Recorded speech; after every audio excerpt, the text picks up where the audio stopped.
Welcome back, my friends, to boring Rome.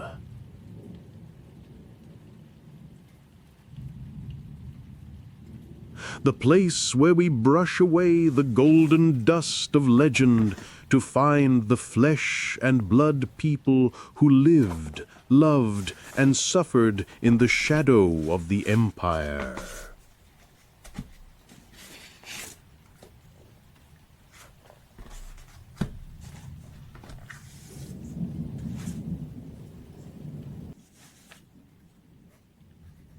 Tonight, our story is not about emperors or world-altering battles. It is much closer to the ground.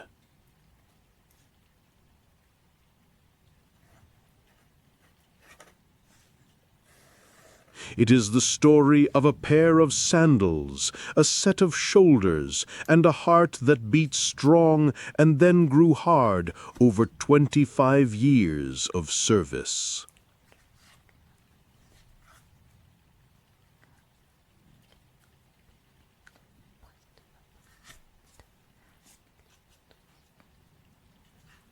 This is the story of Gaius Valerius, a name as common as the millions of others that built the might of Rome.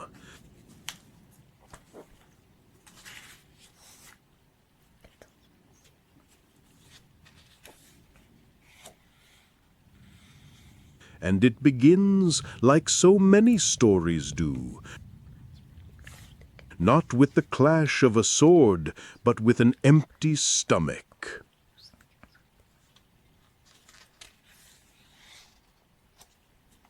Join me as we travel back to a dusty morning in a small village in Gaul during the final years of the reign of Augustus.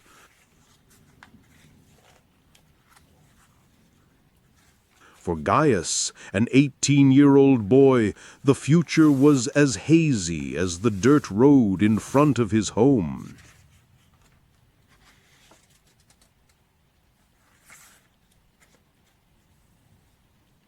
His father's land was barren, just enough to support the eldest son who would inherit it. And him? He had his strength, the foolish bravery of youth, and the hard truth that if he stayed, he would be just another mouth to feed.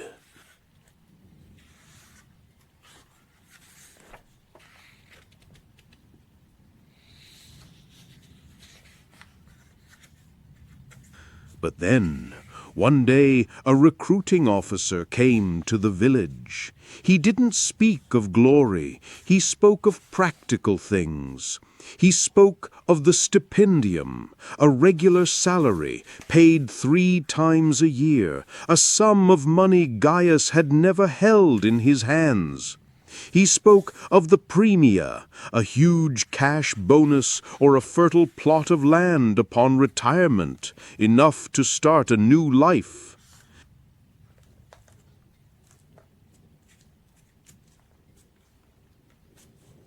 And most importantly, he spoke of the civitas Romana, Roman citizenship, a priceless privilege that would lift him and his children from the status of a provincial subject.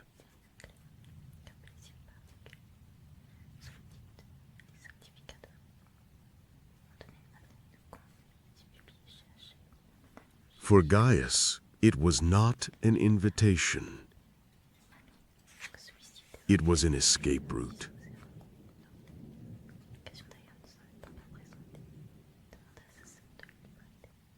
And so he left. He did not know that the decision made that day would take him to lands he had never heard of and would demand a price he could never have imagined.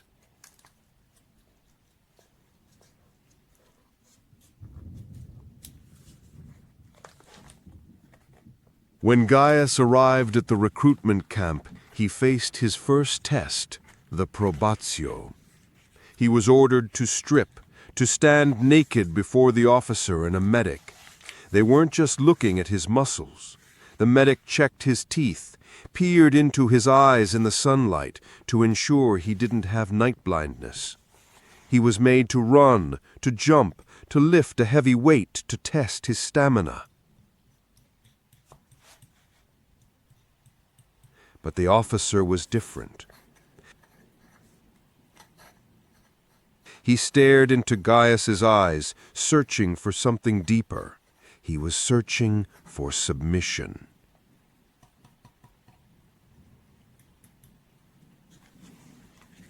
He asked simple questions. What is your father's name? Can you read and write? Have you ever been a thief? Each of Gaius's answers was judged not by its content, but by his demeanor. Did he meet the officer's gaze? Did his voice tremble?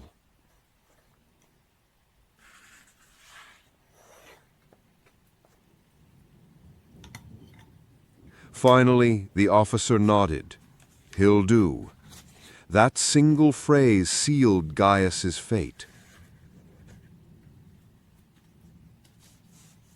The next step took place in a solemn silence before the legion's standard, a glittering silver eagle perched atop a long staff. This was the Aquila, the very soul of the legion. To lose it was worse than to lose a battle. Gaius was told to place his hand on the staff and repeat the oath, the sacramentum. His voice trembled as he echoed the ancient words. He swore to faithfully execute the commands of his officers. He swore never to desert, and he swore to be ready to die for the Roman Empire. When the last words were spoken, Gaius felt a shift. He no longer belonged to himself. He belonged to that silver eagle.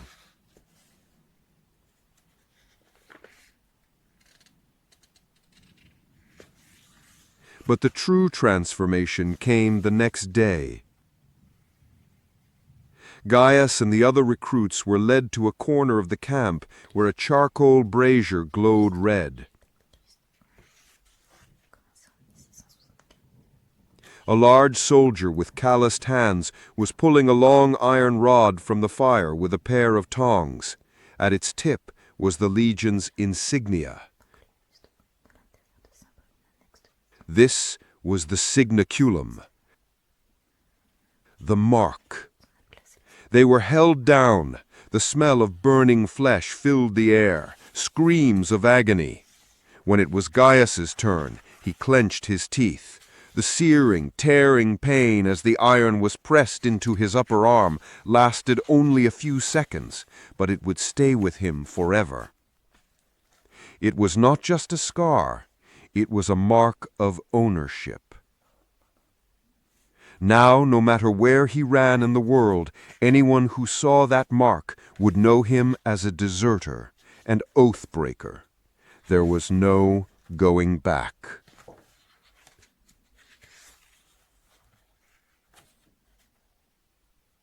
And then the real hell began, the training.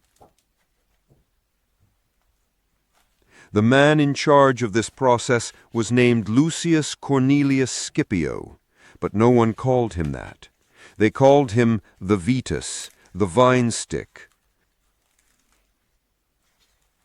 The nickname came from the swagger stick made of grapevine wood he always carried, a symbol of a centurion's authority. That stick was not for show. It was for instruction.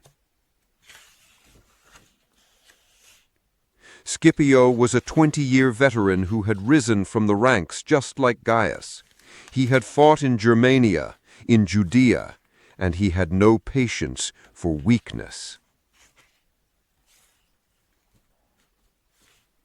"Listen up, you maggots," he roared on that first morning. "You are not your mother's sons anymore. You are property of Rome. I will break you, and from the pieces I will forge soldiers. Those who cannot endure will die. There are always more to take your place." The first and longest lesson was marching. Scipio didn't call it walking. He called it measuring the empire with your feet. They began with the Gradus Militaris, 20 Roman miles, about 30 kilometers, in 5 summer hours. They didn't march empty-handed. They carried a heavy sandbag. On the first day, Gaius thought he would die. His lungs burned, his muscles screamed, and his sandals, the caligae, the thick-soled leather boots designed for ventilation, became instruments of torture as pebbles constantly worked their way inside, cutting into the soles of his feet. Many men collapsed. Scipio did not help them up. He brought his vitus down across their backs. "Get up. Pain is just weakness leaving the body." Once they had mastered the military pace, they moved to the Gradus Planus, the full pace, nearly 40 kilometers in the same time, still with the sandbags. After a month, Gaius's body changed. His skin darkened, his muscles hardened into knots. The pain was still there, but it became a familiar, constant companion. Next came the weapons, but Scipio did not give them shining steel gladii. He gave them wooden swords and wicker shields. Gaius almost dropped them. They were twice the weight of the real equipment. "Why?" a brave recruit asked. Scipio smiled a terrifying smile. "Because after you have swung this 1,000 times, a real gladius will feel as light as a feather in your hand." They were taught to fight in the most boring way imaginable. No heroic sweeping slashes. "Slashing is for barbarians," Scipio bellowed. "It creates wide, shallow wounds, and it leaves your body open." A Roman soldier thrusts, straight, fast, efficient. They practiced on a wooden stake called the pullus. For hours every day, under the blazing sun, it was the same repetitive motion. Shield up, step in, thrust straight into the chest of the stake, pull back, step out. Faster, harder, your enemy will not wait for you to catch your breath. They learn to become part of something larger, the testudo formation, the tortoise. Gaius and dozens of others would press together, their rectangular shields interlocking over their heads and on their sides, creating a mobile armored shell. Stones and practice spears were thrown at them, bouncing off harmlessly. Inside the tortoise, Gaius felt claustrophobic, but safe. He understood his strength was not his own, but that of the man to his left and to his right. It was about absolute trust. And then they learned to dig.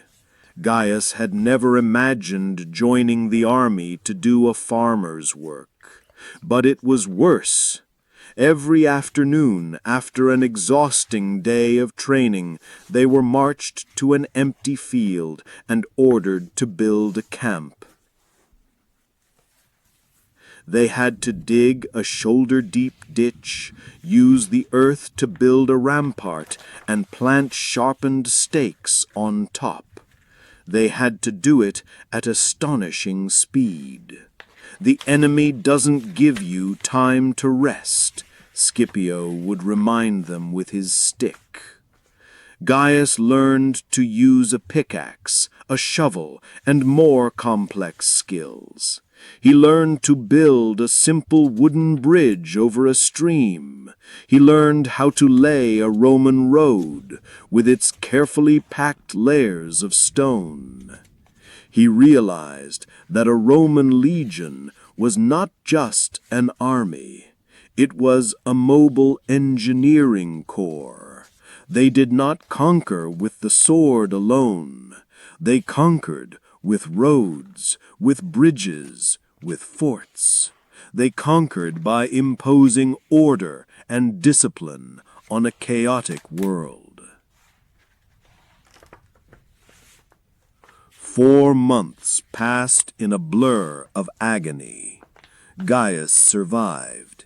He was thinner, but wiry and hard. His skin was burned by the sun. His hands were covered in calluses. His eyes no longer held the naivety of a farm boy. In its place was a vacant, disciplined emptiness. He had been broken and reforged in a new image.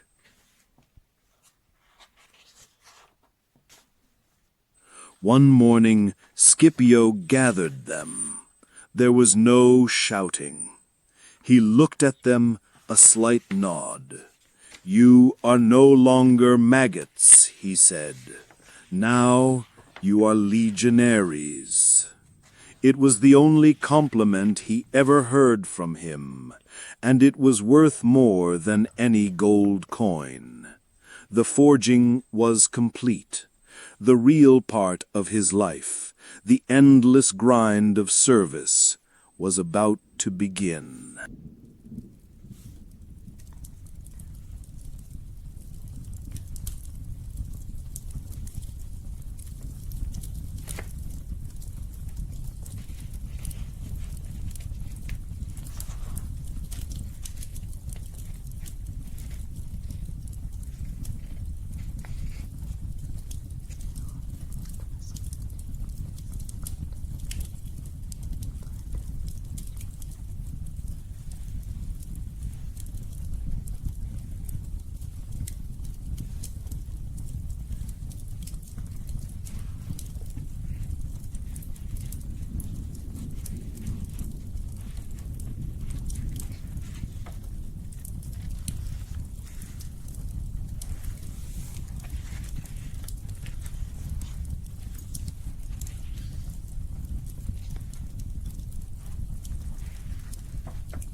Gaius's forging was complete. He and the other survivors were formally inducted into the 9th Legion Hispana, one of Rome's oldest and most seasoned legions. And their first order was not to go into battle. It was to march. A months-long march from Italy through Gaul to their new posting, a cold, damp frontier at the very edge of the civilized world, Britannia. This was when Gaius truly understood what it meant to be a soldier, and it was nothing like he had imagined. It did not smell of glory. It had a smell, a very particular smell.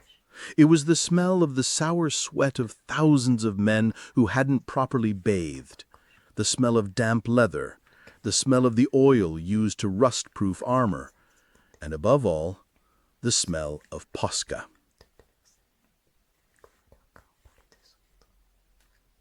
Posca was the standard army-issued drink.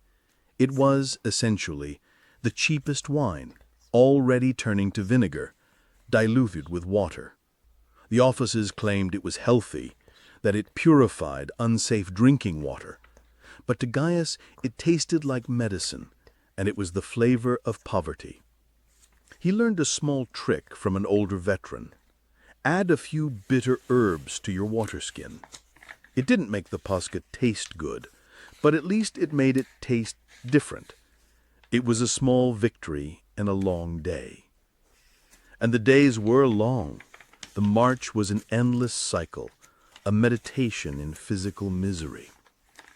Gaius quickly learned that a legionary's greatest enemy was not a barbarian tribe, but his own equipment.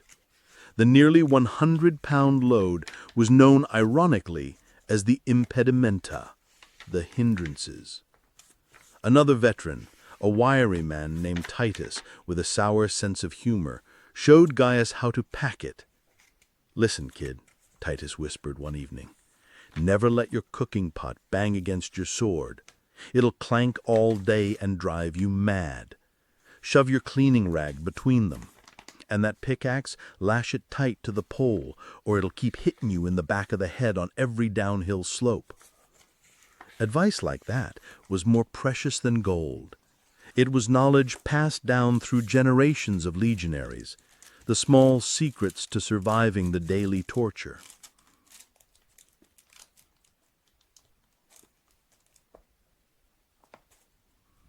Gaius also learned the importance of his feet.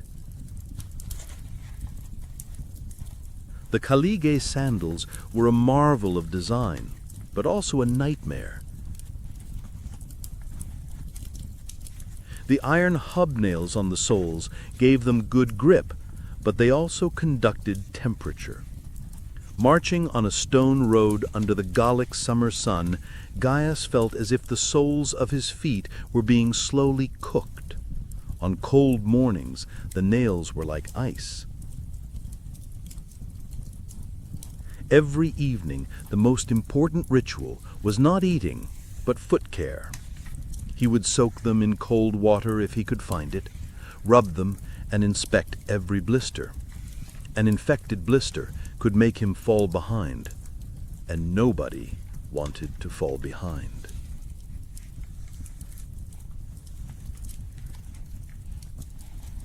The boredom of the march was so thick you could feel it. To fight it, the soldiers invented their own games. They would bet on the most meaningless things. What kind of bird would be the next to fly past? How many times the centurion would shout in the next hour? Whether the lead man would step in horse manure? They also sang, not heroic marching anthems, but crude satirical songs about their generals, about the terrible food, about the girls they missed. Their singing was out of tune and rough, but it was the sound of camaraderie, a way to affirm that they were still human, not just machines.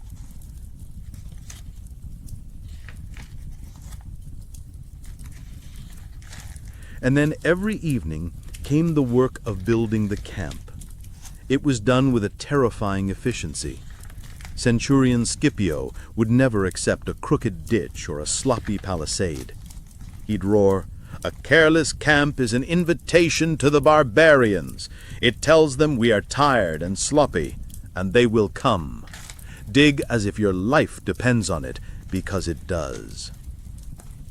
During this construction work, Gaius learned of another informal system in the legion, the immunes. These were soldiers who were exempt from the grueling manual labor because they had a special skill. There were immunes who were carpenters, blacksmiths, even doctors.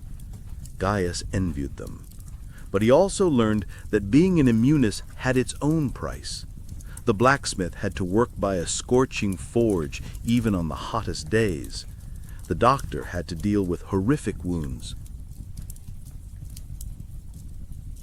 One of Gaius's closest friends in his 8-man squad, his contubernium, was a young man named Marcus who had a talent for beautiful handwriting. Marcus became the squad's unofficial scribe. He helped them write letters home. The soldiers, most of them illiterate, would dictate their words of love, their complaints, their lies about their glorious lives. Marcus would carefully record them on scraps of papyrus or wax tablets.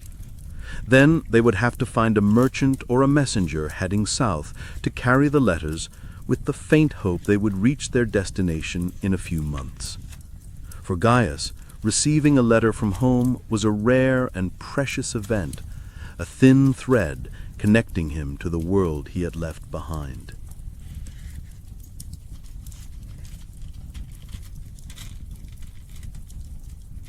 Dinner was the only time of day they could truly be themselves.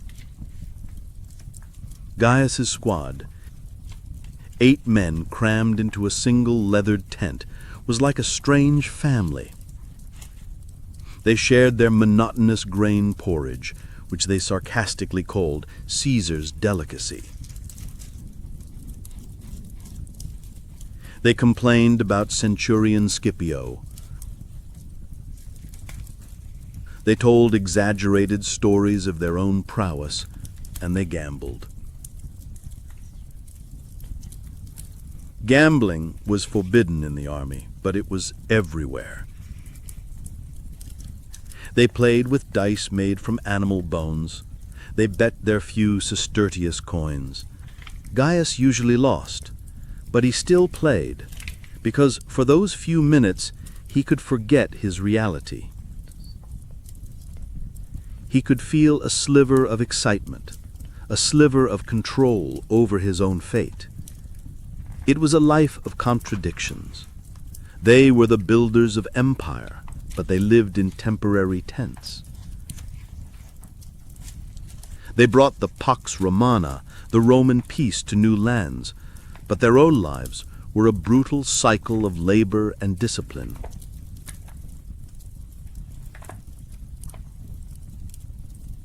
They fought for Rome, but in their hearts they only dreamed of a small plot of land and a quiet life.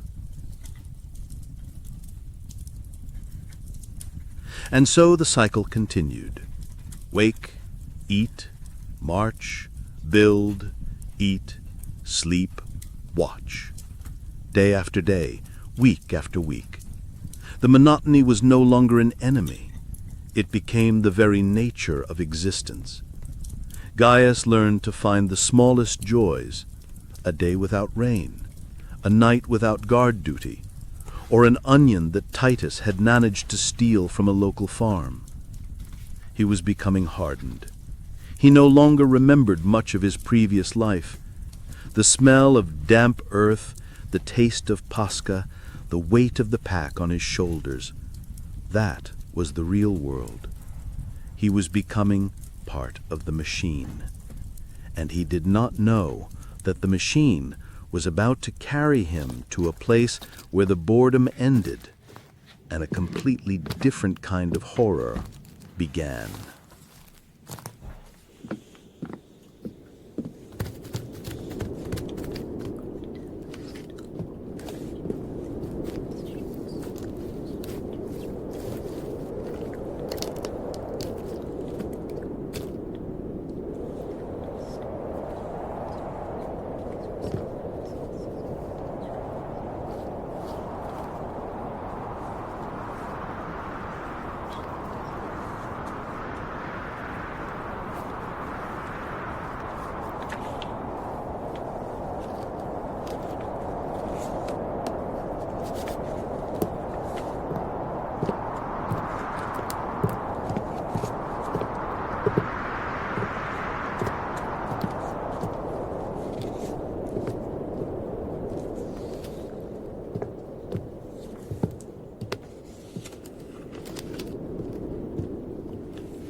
After months of marching, the endless cycle of Gaius's life finally came to a breaking point. The Ninth Legion had cornered a confederation of Briton tribes in a dense northern forest. There were no straight Roman roads here, only mud and ancient gnarled oaks. The air no longer smelled of sweat and leather, but of cold metal, damp earth, and something more primal, fear.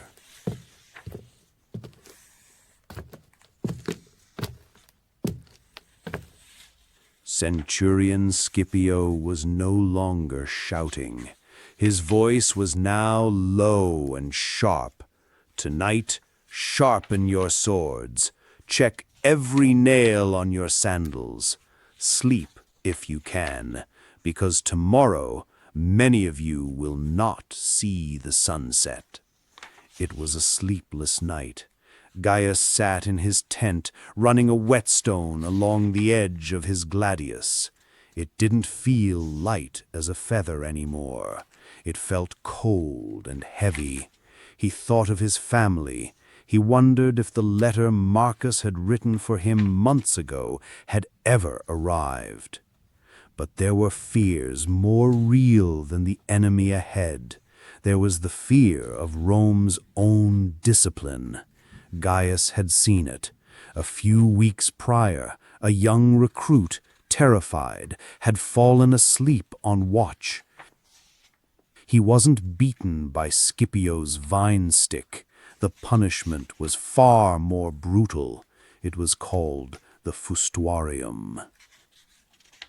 The boy was stripped of his armor and pushed into a corridor formed by his own comrades. And then, one by one, the soldiers who had eaten with him and slept next to him were ordered to beat him to death with clubs and stones. It was a slow, humiliating death. Gaius had been forced to take part. He had thrown a stone, closing his eyes. The boy's screams still haunted his dreams. Its message was clear.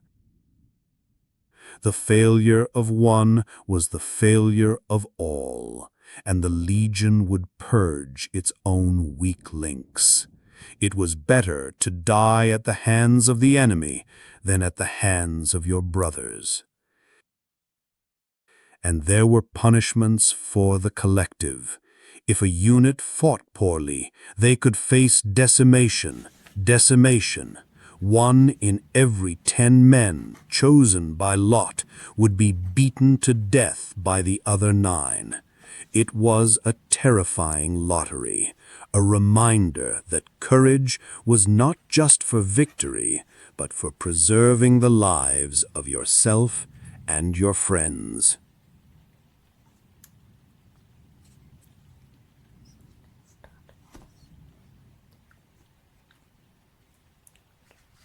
The dawn came cold and gray. The battle began. It was unlike anything Gaius had ever experienced. He looked across the shield wall and saw his enemy. They were no longer vague figures from stories. They were real. Tall men with wild hair and beards, many of them bare-chested despite the cold, their bodies painted with strange blue swirling patterns. They had no iron armor, only small wooden shields and heavy axes or long swords. But in their eyes was a wild fire that Gaius had never seen in any Roman. They were not fighting for a salary or a plot of land. They were fighting for their homes. For the first time, Gaius felt a reluctant respect for them. The Roman horns blew their orderly calls, but they were drowned out by the roar of thousands of Britons.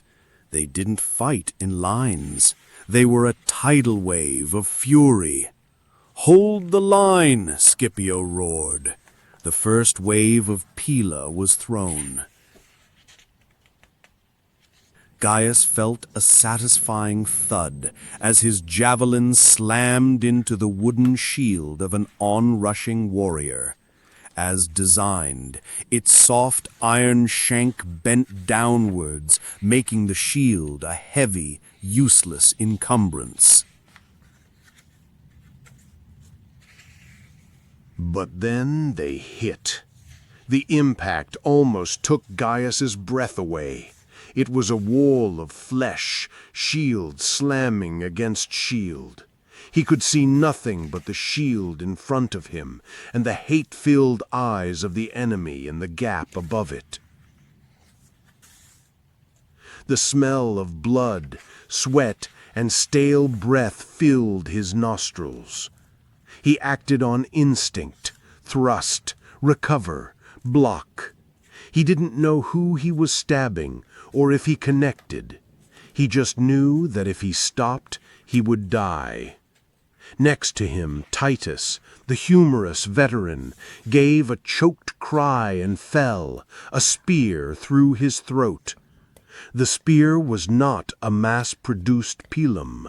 It was crude, made of ash wood with a simple iron tip. A farmer's weapon.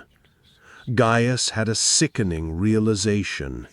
He was being killed by men exactly like his own father and brother. There was no time to mourn. The soldier from the rank behind immediately stepped forward to fill the gap. Battle was not a series of heroic duels. It was a brutal shoving match. Gaius now understood the core difference. The Britons fought to kill. The Romans fought to survive, to hold the line. When a Briton warrior fell, another would leap forward with twice the fury. But when a Roman soldier fell, the gap was filled silently, methodically. It was a clash between individual rage and collective discipline. And Gaius didn't know which would win. The danger wasn't just from the front. Gaius learned about the mysterious deaths of the battlefield. A soldier could suddenly fall with no obvious wound. Later, veterans would explain. In the chaos, a soldier could be accidentally stabbed by a comrade in the rank behind him. Or worse, during a surge, he could trip and be trampled to death by hundreds of hobnailed sandals, crushed under the feet of his own legion.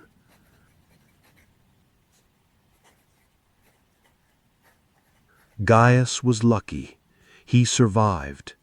When the orderly call of the horn signaled a retreat, he could barely stand. He was sent to the field hospital, and there the horror did not end. The place was not clean. It reeked of blood, herbs, and gangrene. He saw a medicus performing an amputation on a soldier's shattered leg. There was no anesthetic. The man was held down by 4 others, a leather strap in his mouth to bite on. The grating sound of the bone saw and the man's muffled screams were the most terrifying sounds Gaius had ever heard. He learned that the deadliest dangers were not enemy swords. They were invisible. A small cut, if not cleaned with wine or vinegar, could become infected and swell. Days later, the soldier would die in a delirious fever. Dysentery from bad water could wipe out a cohort faster than any enemy. And camp fever, a general term for the infectious diseases that ran rampant in the cramped and unsanitary conditions. But there was one death more mysterious and feared. The veterans called it the Roman sadness. A soldier, physically unharmed, would, after a long campaign, suddenly grow silent. He would stop eating, stop talking, and just stare into space. A few weeks later, he would be found dead in his tent for no apparent reason.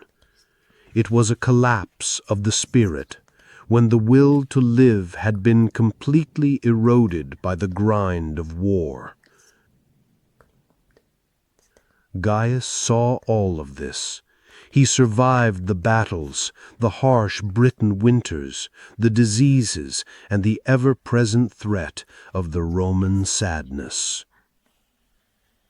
He buried Titus and many other friends. The scars on his body multiplied, and so did the scars on his mind. 25 years was an eternity. When Gaius finally received his discharge papers, he was a different man. He looked at his reflection in the polished surface of his helmet, and no longer recognized the farm boy. His eyes were empty, but held a hardness that nothing could break. He took his plot of land, his reward for a lifetime of service. But as he stood on that land, he did not feel joy. He felt lost. He was used to orders, to schedules, to the sound of the horn. This sudden freedom was terrifying. He didn't know how to talk to civilians. Their stories of crops and family seemed so small compared to what he had endured. And at night, the silence was the worst enemy. In that silence, he could hear the screams of battle, the sound of the bone saw in the field hospital, and the cries of the young recruit who had been stoned to death. The price of the eagle, the symbol he had sworn to serve, was steep. The empire was built on the foundations of millions of lives like Gaius's, lives that had been crushed, hardened, and forever changed by discipline, boredom, and unspeakable horror.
And so our journey alongside Gaius comes to an end. We leave him on his small plot of land, looking out at an unfamiliar sky. The sounds of battle have faded. The centurion's shouts are gone. There are no more marches, no more camps to build. There is only the silence. And in that silence, what remains? The pride of having served, the ghosts of fallen comrades, the dull ache in his bones. The story of Rome is written not just in the triumphs of its generals, but in the quiet endurance of millions of men like this, the men who traded their lives for the promise of something better, and who paid the price in sweat, blood, and boredom. Now, let the story of Gaius fade away. Let the sounds of the marching feet dissolve into the distance. There is no more discipline to endure, no more walls to build. There is only the stillness of this moment, the safety of your own space.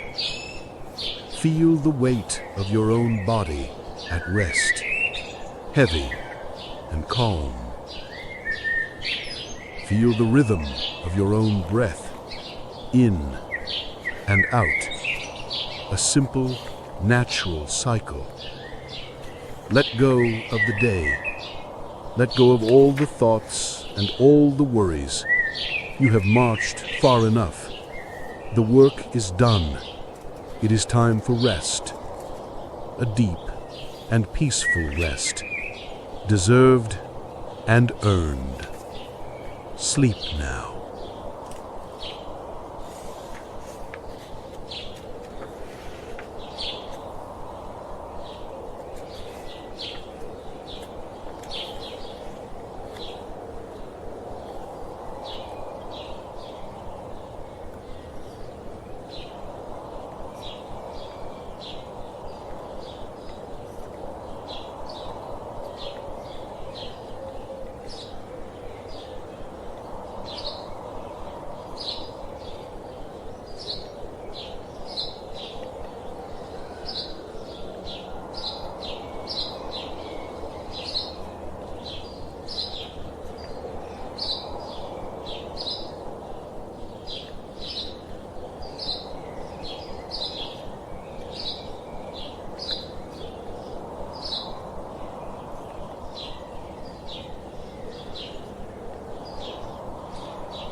Welcome back to my library, my friend.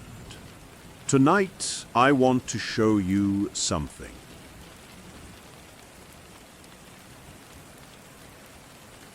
A gladiator's helmet, a Gallia. It is heavy, claustrophobic, and the visibility through these two small eye holes is almost non-existent. It was not designed for protection. It was designed to conceal, to turn a man into a symbol, something both less and at the same time much more than human.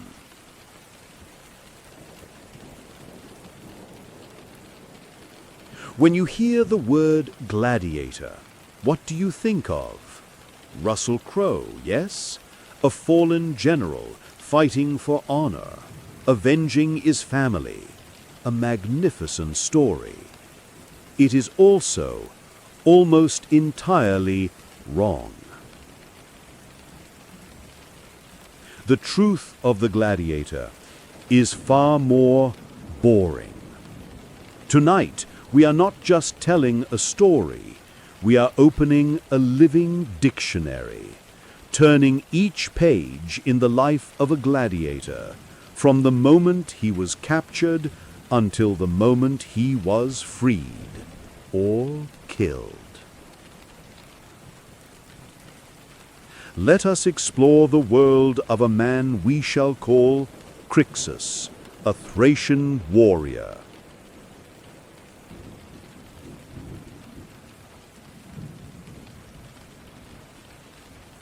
But before we follow Crixus, perhaps we should ask ourselves, why did gladiators even exist? Why would a civilization as sophisticated as Rome revel in such a bloody form of entertainment?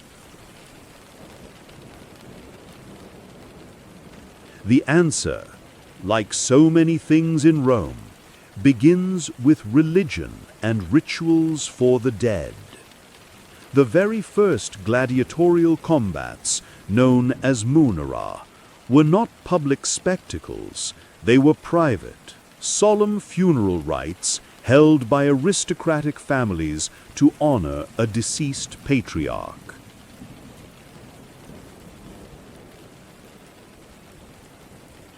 The Romans, influenced by their Etruscan neighbors, believed that the spirits of the dead needed to be appeased by a tribute of blood. They held that blood spilled in honorable combat could purify the soul of the deceased and please the gods of the underworld. So, instead of sacrificing animals, they would force slaves or prisoners of war to fight to the death beside the tomb. It was a blood offering, an act of ultimate piety, a final gift to the departed. But then, something very Roman happened. The noble families began to realize that hosting a spectacular munus did not just honor the dead, it greatly enhanced the political prestige of the living. An ambitious politician could stage a grand gladiatorial game in memory of his father, and in doing so, demonstrate his wealth and generosity to the voting public. He could invite the entire neighborhood, provide free food and wine, and of course, when election time came, those citizens would remember his name. Gradually, the religious element faded, replaced by politics and entertainment. The games moved from private funerals to become enormous public events. Julius Caesar, a master of propaganda, staged a munus with 320 pairs of gladiators in honor of his deceased daughter, an event that stunned the entire city of Rome. Eventually, the emperors monopolized the games, turning them into an imperial tool for controlling the masses. Bread and circuses, you remember. The arena was the most important circus of all, a way to keep the population distracted from their real problems. And for the circus, you need performers. This brings us back to Crixus.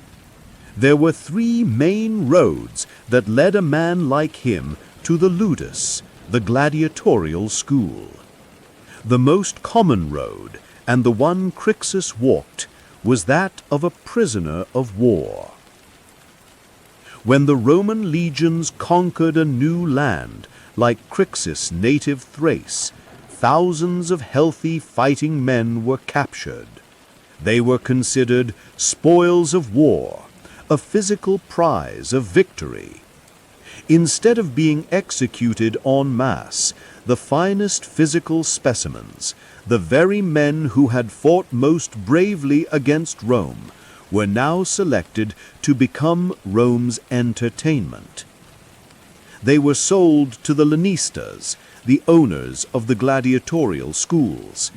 They were the constant, fresh supply of raw material.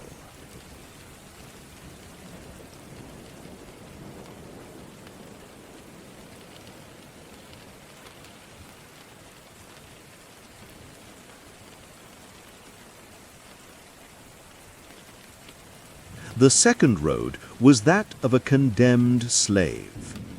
Imagine a slave in a wealthy Roman household. Perhaps he stole a jug of wine, or was insolent to his master, or worse, attempted to escape. His punishment could be a sentence ad ludum, to the school. This was not a second chance. It was a deferred death sentence, a public punishment meant to terrify the thousands of other slaves in the city into submission.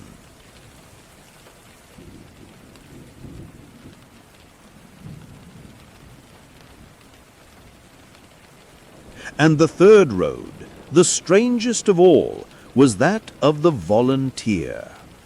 Free Roman men, driven by massive debt, a lust for fame, or simply a thirst for excitement, could sign an octoramentum, a contract effectively, selling themselves into gladiatorial service for a fixed period.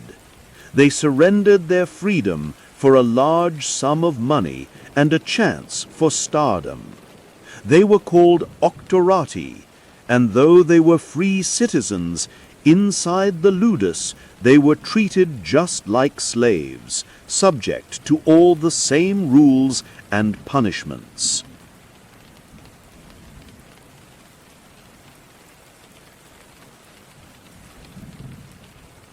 Crixus, a prisoner, was taken to a slave market. He was stripped naked, his teeth inspected like a horse's.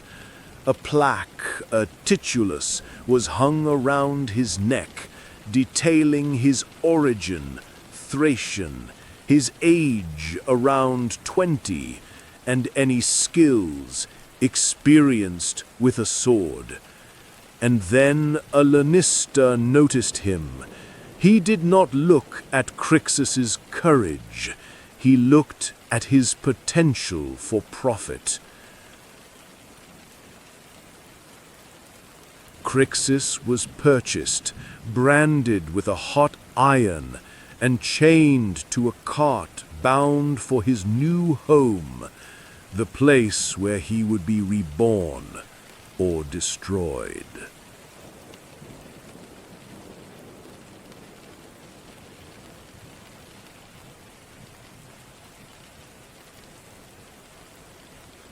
And so Crixus arrived at the ludus. Try to picture this place. It is not a grand arena. It is a compound surrounded by high walls, like a fortress. Inside, a central sand-covered training yard, surrounded by rows of small cells, a kitchen, a smithy, and an infirmary. It was his prison, his school, and his home for the foreseeable future. Upon entering through the heavy iron gates, Crixus was likely surprised by the smell. He was used to the smell of the battlefield, of blood, sweat, and fear. But here there was something else. It was the scent of rubbing oils mixed with herbs, the sweat of men in training, and the smell of hot food coming from the kitchens. Gladiators, though slaves, were fed and given better medical care than the average poor citizen of Rome. Why? For a brutally simple reason. They were immensely valuable investments. A trained gladiator could be worth an entire farm. The lanista was not about to let his property die from disease or malnutrition. Crixus was brought to a medicus. This was not an ordinary doctor. He was a specialist in sports medicine, an expert on muscles, bones, and nutrition, much like the team doctors of modern athletes. He examined every old wound on Crixus's body, assessing his strength and stamina. He then designed a specific diet and training regimen. That diet, the sagina, is one of the great secrets of the gladiator world. It was the absolute opposite of what we might expect. No high-protein meals to build lean muscle. Instead, it consisted mainly of barley, beans, and porridge, a high-carbohydrate diet. Its purpose was not to create sculpted physiques, but to build a thick layer of subcutaneous fat. This fat, you see, acted as a natural cushion. A non-lethal sword slash would cut through the fat, creating a bloody, dramatic-looking wound that thrilled the crowd, but without damaging the vital organs or important muscles beneath. The lanistae were clever businessmen. They were protecting their investment. For this diet, gladiators were often nicknamed hordarii, the barley men, a name that was both a sarcastic jibe and a literal truth. After the medical examination came the classification. This was an art form. A good match was not a fair fight. It was an interesting clash of styles, like a living game of chess. There were dozens of different types of gladiators, each with unique weapons, armor, and a backstory. For example, there was the retiarius, with no helmet and no shield, armed only with a trident and a net. He was the embodiment of the sea, of speed and cleverness. He was usually pitted against the secutor, a heavily armed fighter whose smooth, featureless helmet was designed specifically to prevent the net from snagging. It was the fisherman versus the fish. Or there was the mirmillo, equipped like a legionary, with a large rectangular shield and a straight gladius. He was the symbol of Rome's methodical power. Crixus, given his physique, was classed as a thrax, forced to fight in the style of his homeland, a cruel irony. He would be equipped with a small square shield, a parmula, and a short, curved sword, the deadly Sika, designed to hook around an opponent's shield. He was the symbol of the wild, unpredictable barbarian. The training was overseen by doctores, often freed gladiators themselves. They were the only ones who truly understood the fear and the harshness of this life. They taught Crixus how to use his weapons, but more importantly, they taught him how to survive. This was not just combat training, it was performance training. They learned how to move dramatically, how to take a wound without collapsing, how to make the fight look exciting. And most chillingly, they were taught how to die beautifully. A quick, cowardly death would earn the boos of the crowd. A courageous death, bravely accepting the final blow, would earn respect. Every day, Crixus trained on the wooden stake, the polis, swinging a wooden practice sword that was twice the weight of a real one, thousands of times. He had to learn to move in the claustrophobic helmet, to see the world through two tiny eye holes. He had to learn to breathe, how to conserve his energy, how to read his opponent's every twitch. And he had to learn to accept that his life no longer belonged to him. It belonged to the lanista, to the crowd, and to the sands of the arena.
As Crixus settled into the grueling routine of training and a diet of barley, he began to understand something else. The ludus was not just a prison or a gym. It was a micro-society with its own hierarchy and its own set of rules. Rules that were, in many ways, stricter than the Roman laws outside its walls.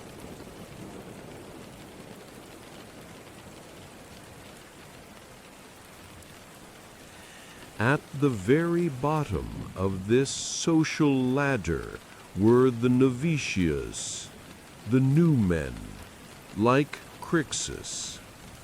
They were the unproven, the unknown.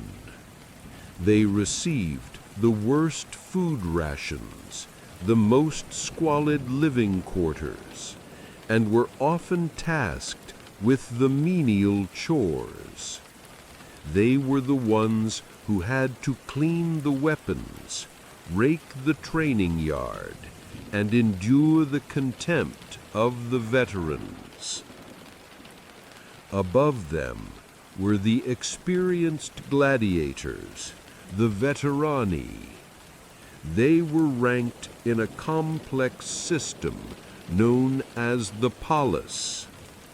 A gladiator of the quartus polis, or fourth stake, was an experienced fighter, while a primus polis, a first stake, was a champion, a living legend within the ludus. These men enjoyed privileges. They might have a private cell, be allowed to keep a larger share of their prize money, and perhaps even be permitted visitors. They were the uncrowned kings of this small world. This system created fierce competition. Every novitius dreamed of rising through the ranks, of escaping the bottom of the society. But at the same time, it forged a strange and powerful camaraderie. And they had their own unwritten laws, rules enforced by honor and violence, not by legal statutes. The first and sacred law, as we have discussed, do not touch the face. Why? Business. A gladiator was a star, an image sold to the public. A long scar across the cheek could diminish his appeal, his value. I once saw a gladiator rental contract. It had a clause: if the gladiator was killed, the renter paid the lanista a huge sum. But if he was only wounded, the fee was much smaller. So the lanista did not want his property permanently damaged by an unnecessary scar. To strike another gladiator's face in training was an unforgivable offense, not to the man himself, but to the lanista who owned that face. The second law: share the spoils. When a gladiator won and received prize money or gifts from wealthy admirers, he was expected to share a portion with his training partners, especially those who helped him prepare for that specific fight. It was an insurance policy. Today you win, Tomorrow you may lose or be wounded. Your generosity ensured that others would help you in your time of need. It created a fragile safety net in a brutal world. The third law, respect the ranks. A novitius did not challenge a primus pallus. He showed deference, he learned, and he waited his turn. Chaos was for the arena. Inside the ludus, order was absolute. Anyone who broke this order would be dealt with by the other gladiators, sometimes quite cruelly, long before the lanista had to intervene. Try to imagine Crixus's life. Every day he faced the competition of his fellow prisoners, the harshness of the trainers, and the total control of the lanista.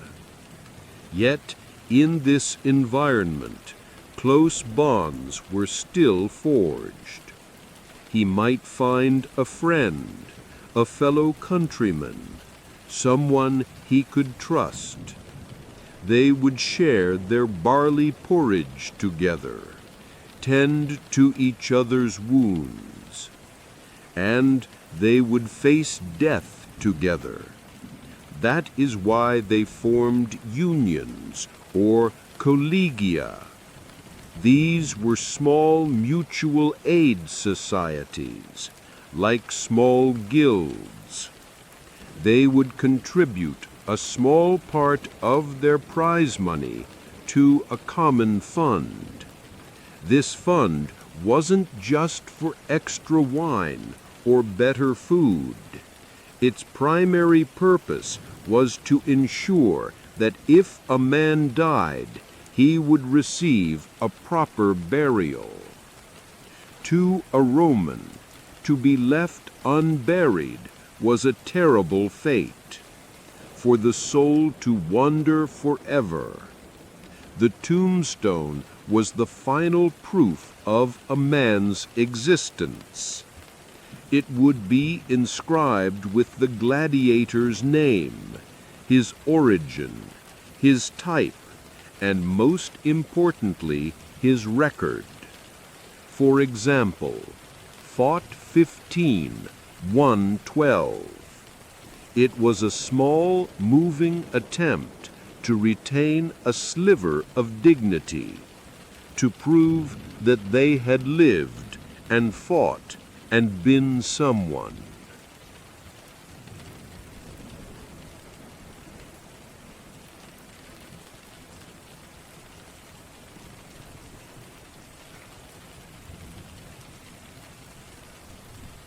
As Crixus survived his first few months and began to prove his skill in the training yard, he started to notice a change that came not from within the ludus, but from the world outside.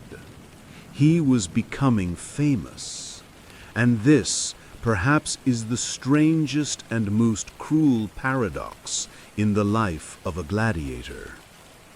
Let me explain. Legally, Crixus was an infamus. This is a Roman legal term meaning a person of ill repute, stripped of most civil rights. He was classed alongside prostitutes, actors, and pimps. He could not vote, could not hold public office, and his testimony in a court of law was considered worthless unless it was extracted under torture. He was at the very bottom of the social ladder, a man despised by the law and the aristocracy. But in the eyes of the public, the common people of Rome, he was something else entirely. He was a superstar. This fame or fama was not an abstract thing. It was everywhere. When Crixus was escorted outside the ludus to be transported to another city, He could see the crude charcoal graffiti of his likeness on the walls, next to his name and his win record. He could hear men in the taverns loudly arguing over whether he could beat the local champion. Cheap terracotta oil lamps were molded in the shape of famous gladiators. The mosaic floors of wealthy villas depicted classic matchups in stunning detail. The name Crixus, once belonging to an anonymous slave, was now being whispered on the streets. And this admiration was not just for his fighting prowess. It had a deeply carnal undertone. Gladiators were the embodiment of a raw, primal masculinity, a dangerous force that civilized Roman society had tried to suppress. They were sex symbols. The sweat of a famous gladiator, scraped from his skin along with dirt and oil after a workout, was collected in tiny vials. It was sold as a powerful aphrodisiac. Noblewomen would pay a fortune for it, believing it could rekindle the passions of their aging husbands. And sometimes they wanted more than just the sweat. They wanted the gladiator himself. One of the most scandalous open secrets of this world was the obsession of Roman matrons, the wives and daughters of senators, with the very men their husbands and fathers publicly scorned. They would pay the lanista enormous sums for a private audience with a famous gladiator like Crixus. Try to picture the scene. Crixus, a prisoner, is bathed, perfumed, dressed in fine linen, and secretly escorted to a luxurious villa at night. He is brought to the chambers of a noblewoman. To her, he is an exotic toy, a thrilling experience, a way to rebel against her constrained life. And to him, perhaps it was a brief moment where he could feel like a man, desired, rather than a condemned piece of property. He might be given fine food, excellent wine, but in his heart he knew he was still just a piece of merchandise. He had no right to refuse. He was performing another duty for his master. This fame, however, had practical benefits inside the arena. A popular gladiator, a crowd favorite, was far more likely to be spared if he lost. The crowd would roar his name, demanding the emperor grant him mercy, and a smart emperor knew how to please the people. He could also earn prize money. A small portion would be given to him, while the lion's share went to the lanista. With that money, he could buy a little extra wine, a better meal, or gamble with his friends. It provided the illusion of autonomy. But fame was also a double-edged sword. It created intense jealousy and tension within the ludus, and it placed a terrible pressure on Crixus. Every time he stepped into the arena, he was not just fighting for his life. He was fighting to uphold his own legend, to not disappoint the thousands of screaming fans. And that is the trap of the Gilded Prison. He was captive by the stone walls of the ludus, but he was also captive by his own celebrity. He was a despised slave and also an adored god, and every single day he had to live as both at the same time.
Fame, however real, was but a fragile shield. Ultimately, everything in a gladiator's life was reduced to a single place. A place that was part stage, part altar, and part execution ground. The arena. Arena. The word in Latin simply means sand, a fitting name, because the thick layer of sand on the arena floor was there to serve one primary purpose: to soak up blood. And so the day of Crixus's next match arrived. The night before, no gladiator in the ludus slept well.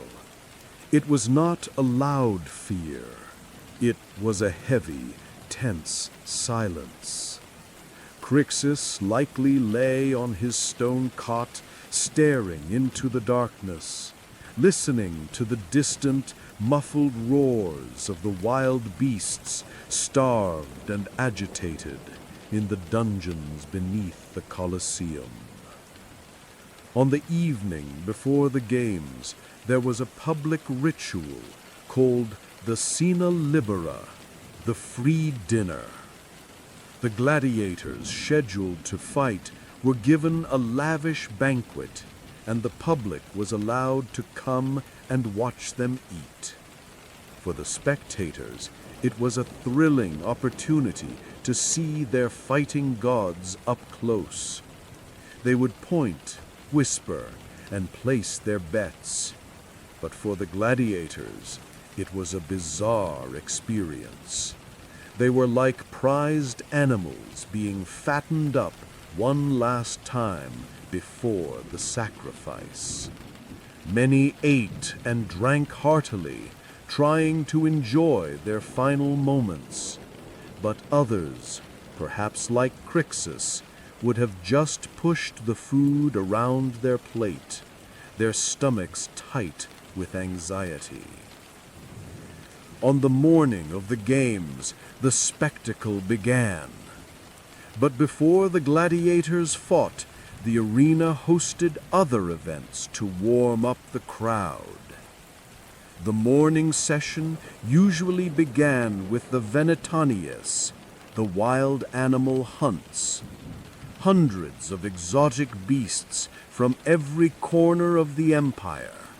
Lions from Africa, bears from Germania, tigers from the east were released into the arena and hunted down by professional hunters called venetores. At noonday, when the sun was at its highest, was the time for public executions, the noxi. Criminals, Christians, or rebellious slaves would be crucified, thrown to the beasts, or forced to reenact fatal mythological scenes, dying for real on stage. To the Romans, this was not mindless cruelty. It was the administration of justice, a deterrent, and a form of lunchtime entertainment. And only in the afternoon did the main event that 50,000 spectators were waiting for finally begin. The pompa, the grand parade came first. Crixus and the other gladiators, dressed in their most splendid parade armor, circled the arena to the thunderous cheers of the crowd.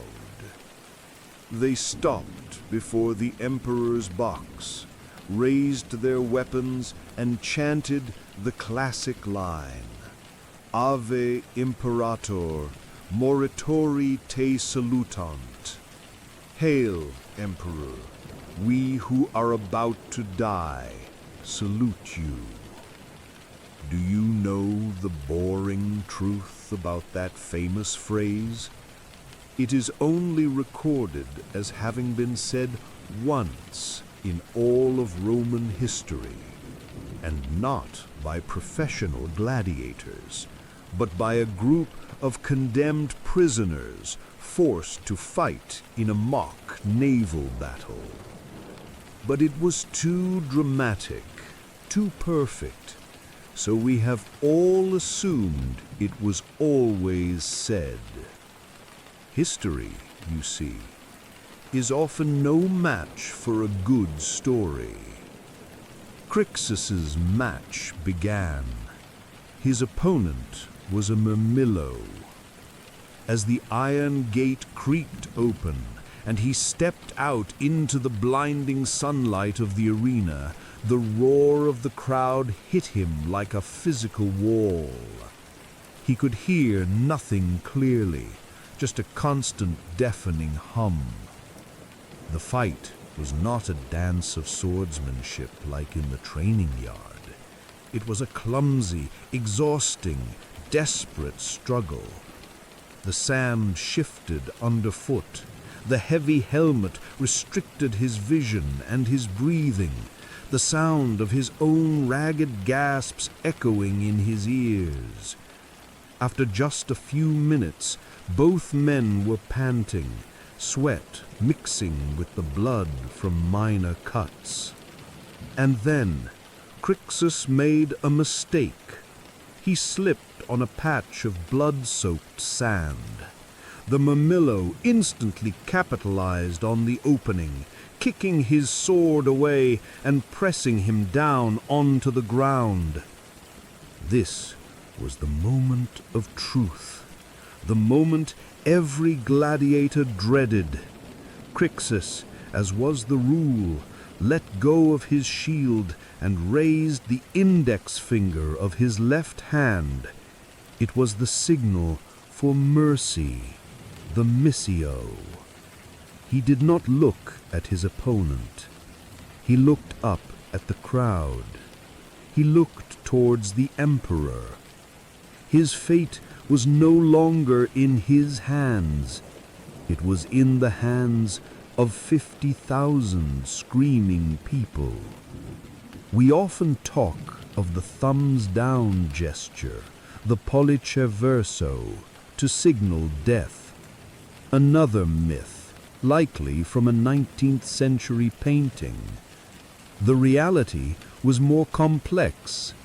It might have been a thumb pointed towards the throat, mimicking a stabbing motion, or perhaps a waved handkerchief. Whatever it was, the final decision rested with the editor of the games, usually the emperor, but he would almost always be swayed by the will of the mob. That day, the crowd was pleased. They had seen a good fight. Crixus had fought bravely. They roared for him to be spared. The emperor, ever the politician, granted the people's wish. Crixus was spared. He limped out of the arena, alive to fight another day. But his friend, in the match before his, had not been so lucky. He had been killed. And now the arena attendants, some dressed as Haron, the mythical ferryman of the underworld, would come out with large iron hooks to drag his corpse out of the arena through the gate of death, the Porta Libitinensis.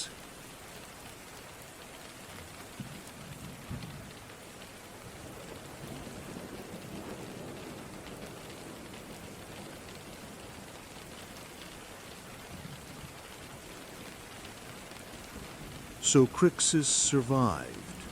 He returned to the ludus, his body aching and bruised, but breathing. He was attended to by the physicians, given his ration of food. A few days later, he was back in the training yard. The cycle, the endless grind, began again. That fight was, for him, just another day at work. But what happened to Crixus after that?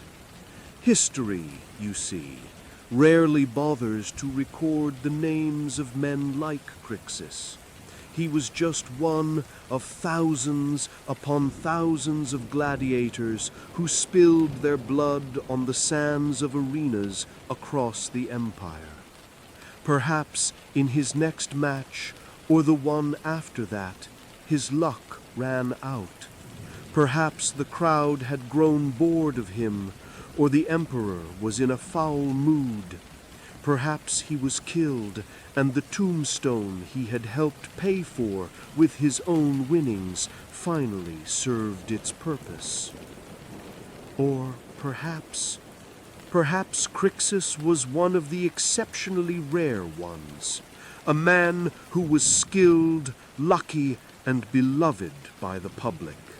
A man who fought match after match, year after year, and survived.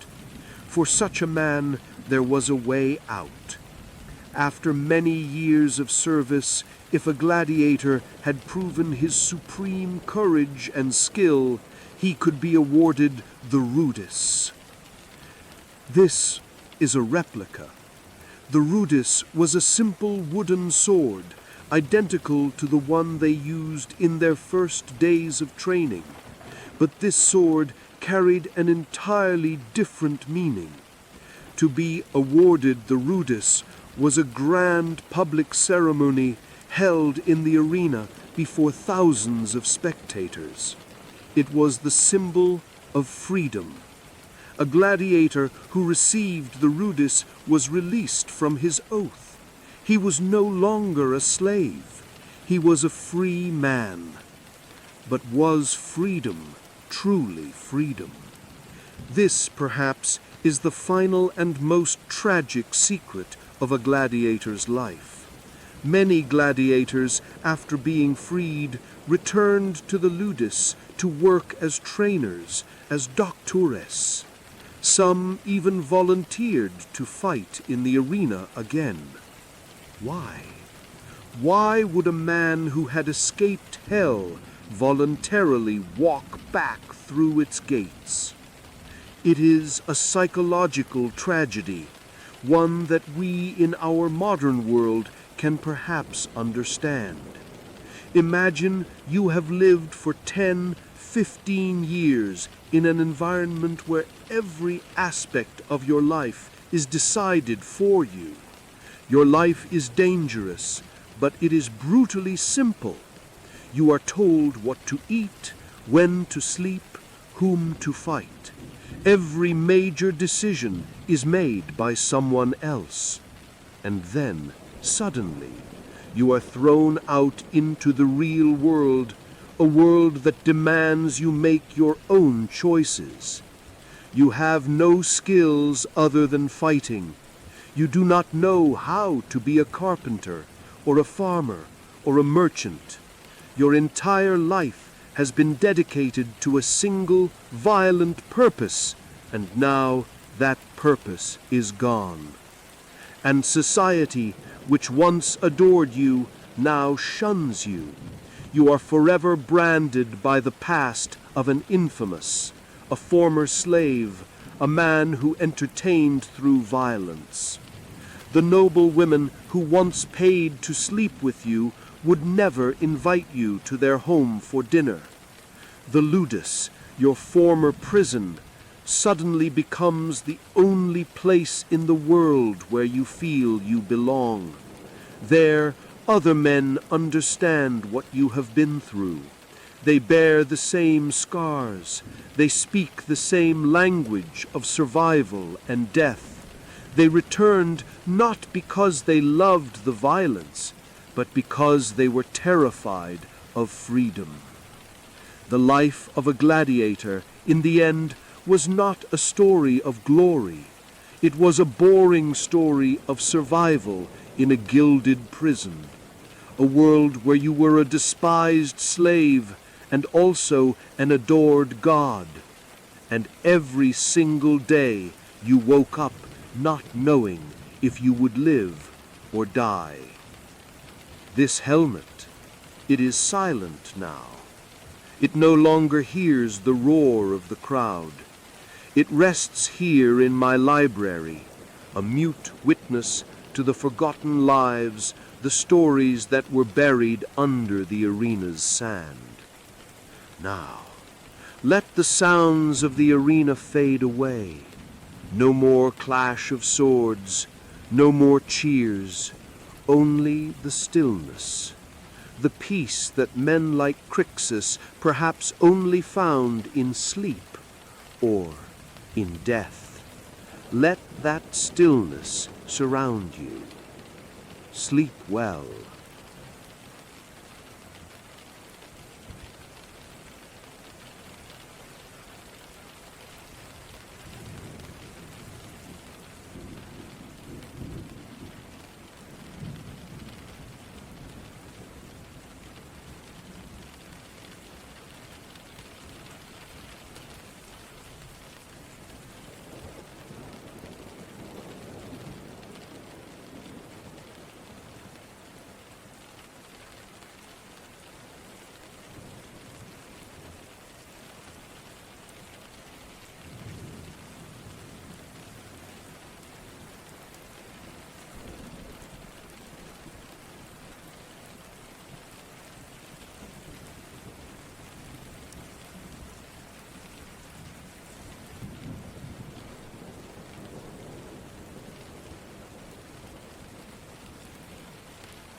from the window of my study, I can see the ceaseless glow of the temple of Vesta in the heart of the forum. A small flame, yet its existence is more critical to our survival than the mightiest of our legions. So long as that fire burns, they say, Rome will endure.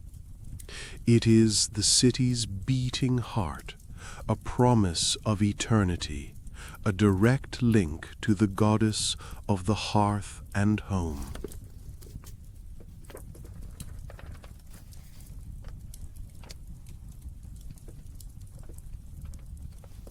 Tonight, we will not speak of the men who built Rome with the sword. We will speak of the women who protected its soul with silence and with vows. A small college of 6 women, whose lives represent one of the most complex and fascinating paradoxes in all our history. We will speak of the Vestal Virgins.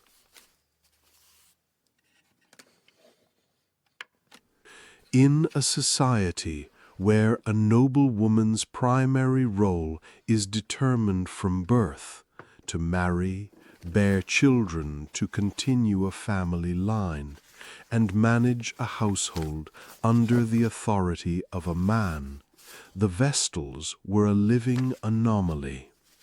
They were the only women in Rome freed from the near absolute power of their fathers, the patria potestas. This is a crucial concept. Nearly everyone in Rome, male or female, lived under the authority of the head of their family until he died. But a Vestal, from the moment she was chosen, became sui juris, a legal entity in her own right.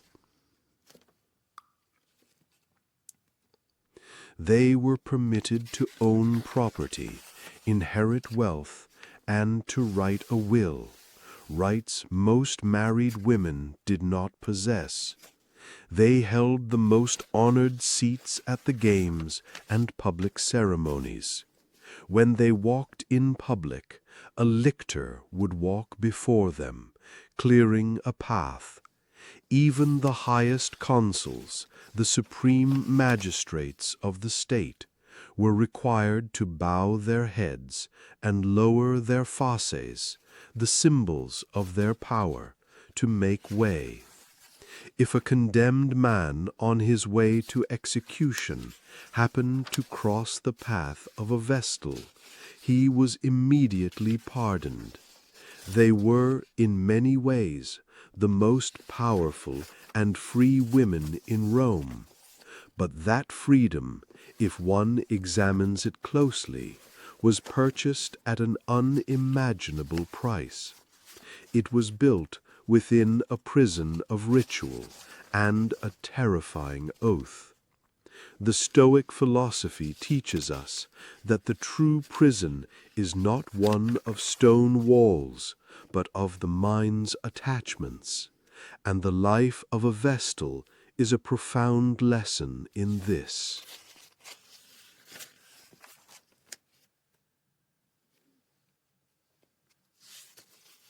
It all began when they were just children.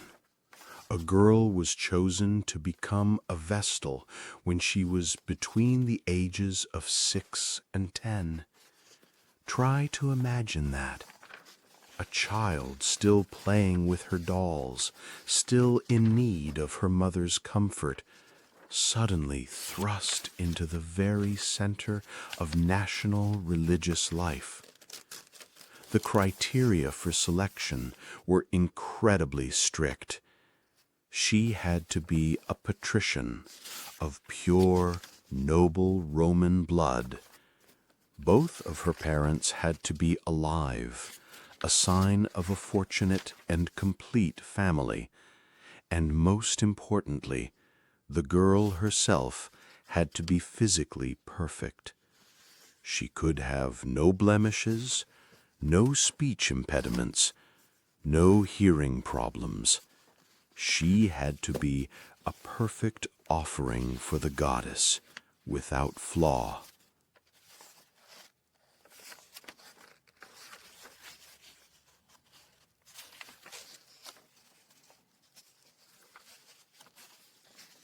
The selection process was called the captio, which literally means the capture, and it was exactly that.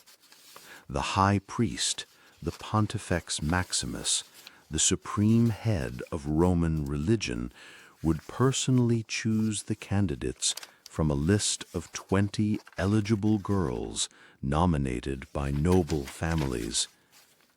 To have a daughter chosen was a tremendous honor for the family, a sign of divine favor.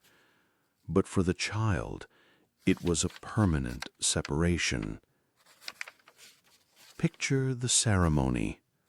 The little girl, dressed in a simple white gown, is brought before the Pontifex Maximus.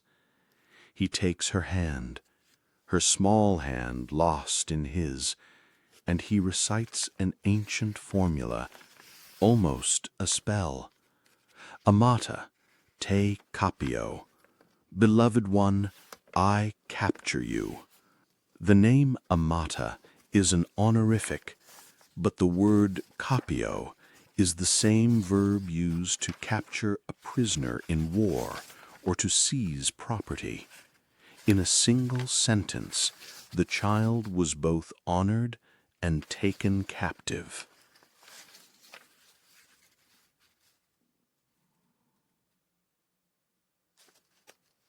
He would continue, declaring that she was now a priestess of Vesta, released from the power of her father, and entrusted to the goddess and the Roman state. From that moment on, she no longer belonged to her parents. She belonged to Rome. Her family might never embrace her with familial affection again. She had become something sacred, and therefore distant, untouchable. She was taken to the house of the Vestals, the Atrium Vestae, a luxurious palace-like building next to the Temple of Vesta in the heart of the Roman Forum. This would be her home and her prison for the next 30 years. Her childhood hair would be cut off and hung upon a sacred lotus tree, a symbol of the renunciation of her old life. She would be dressed in the distinctive Vestal attire, a long white woolen gown and an incredibly elaborate hairstyle called the sine crines, 6 braided locks of hair woven together and coiled around her head with red ribbons. This was a hairstyle otherwise reserved only for a bride on her wedding day, a symbol of chastity and new beginnings. But for the Vestals, they would be the eternal brides of the state, married to their duty in a union that offered no love, no children, only devotion. And there, in the quiet dignity of the Atrium Vestae, amongst the 5 other women who were now her only family, her real life would begin. A life of sacrifice, of unimaginable burden, and of terrifying glory.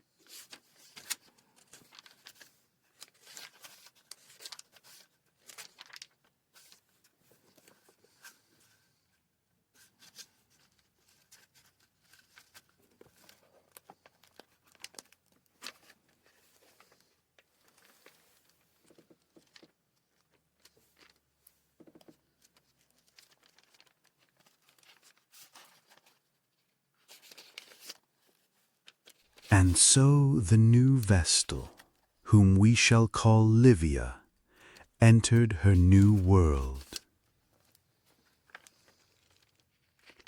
The atrium Vesta was not a gloomy place. It was one of the most luxurious residences in Rome, a vast villa with gardens, pools, and marble statues. She would have her own private quarters, attended to by public slaves. She would eat the finest food. In material terms, she lived a life that thousands of other women could only dream of. But it was also a gilded cage, a cloistered world with its own relentless rules. From here, Livia would begin her 30 years of service, a life precisely divided into 3 distinct decades.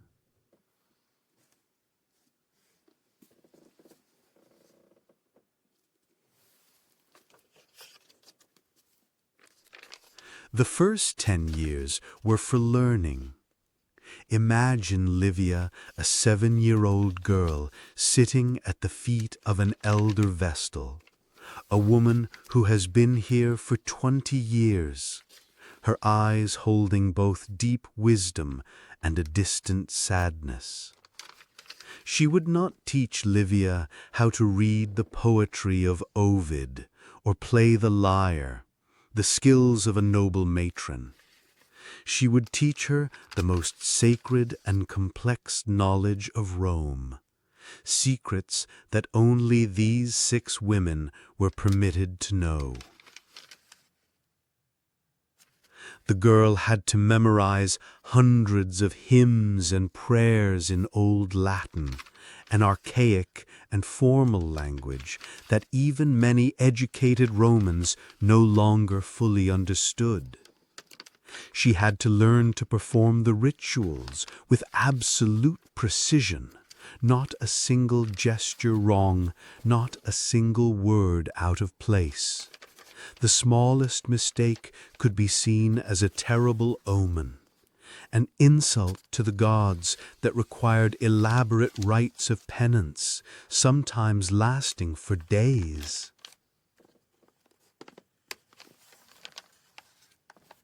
She had to learn how to make the mola salsa, the salted flour.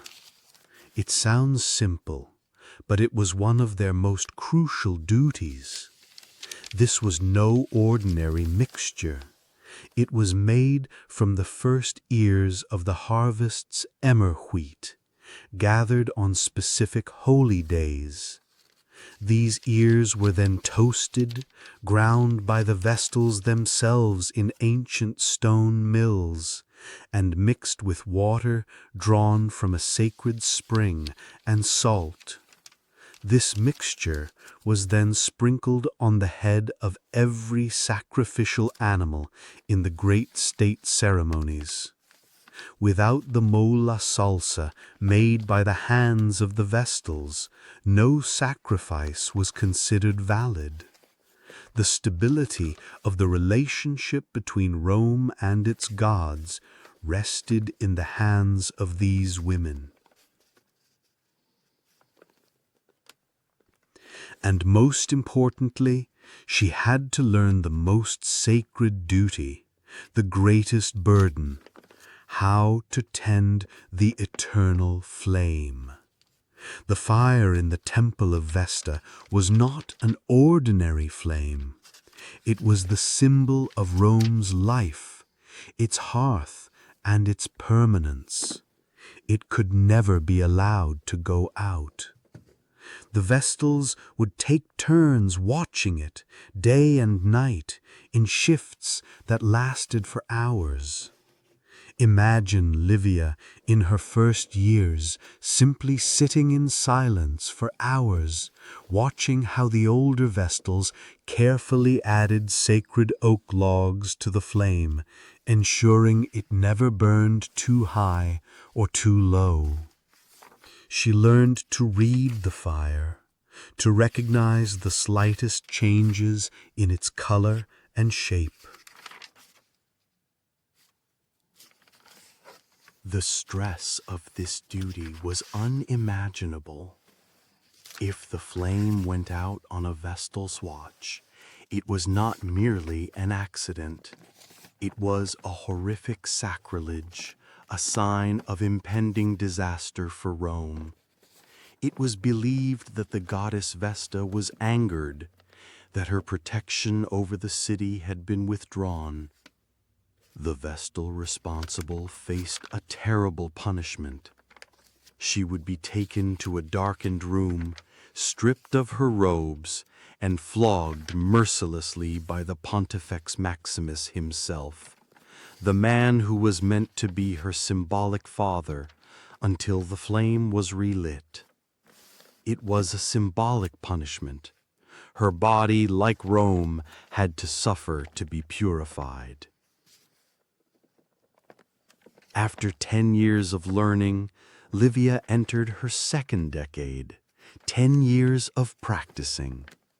She was now a full Vestal Virgin, one of the 6 women who held the soul of Rome. Her life was a repeating cycle of rituals, governed by the strict calendar of religious festivals. Daily, she had to fetch water from a sacred spring. She was forbidden from using the modern aqueducts, as the water for the rituals had to be living and pure, drawn directly from the source. She had to carry it back to the temple in special vessels, careful not to spill a single drop. She had to take part in the preparation for festivals and care for the sacred objects stored within the temple, objects that no one else was ever permitted to see. These objects, the pignora imperia, or pledges of the empire, were believed to be directly tied to the safety of Rome. Among them was the Palladium, a wooden statue of the goddess Pallas Athena, said to have been rescued from Troy by Aeneas. It was believed that as long as the Palladium remained in the temple of Vesta, Rome could never be conquered. Only the Vestals knew where it was hidden, and only they were allowed to touch it. They were the guardians of the state's deepest and most vital secrets.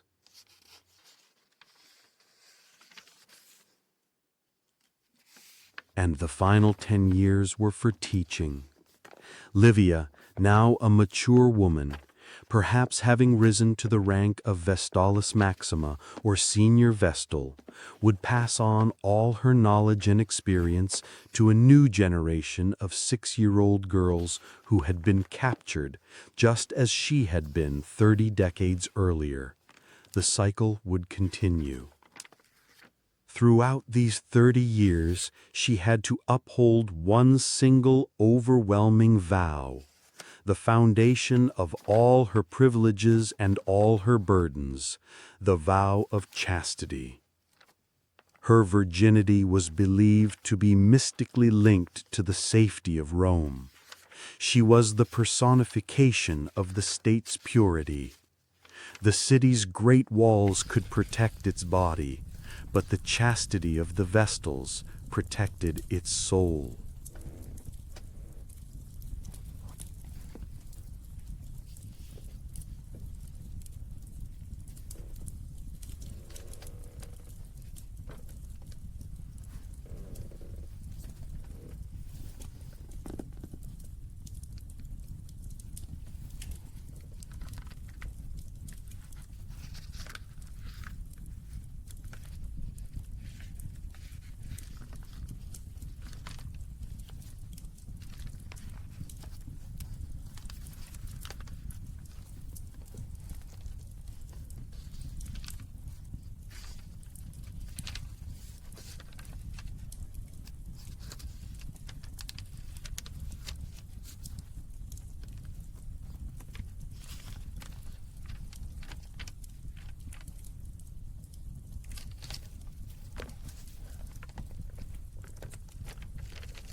throughout her 30 years of service. The foundation of all of Livia's privileges and all her burdens was a single overwhelming vow, the vow of chastity. It was not merely a rule, it was the very center of her existence, the source of her power, her reverence, and also her greatest fear. To understand its importance, we must understand how a Roman viewed female purity. For them, a woman's chastity was not just a personal matter, it was a component of the social order. The purity of a wife ensured the legitimacy of the bloodline, guaranteeing that property and family name were passed to the correct heir. But for a Vestal Virgin, her purity held a far greater significance. It was believed to be mystically, directly linked to the safety of Rome itself.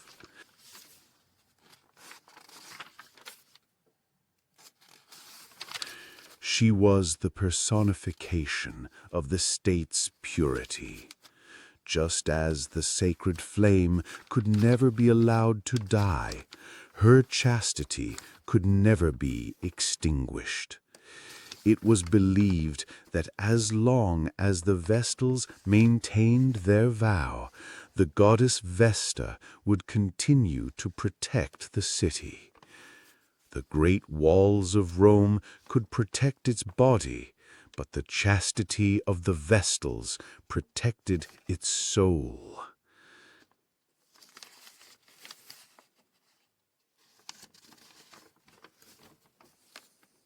This vow gave her a special and paradoxical status.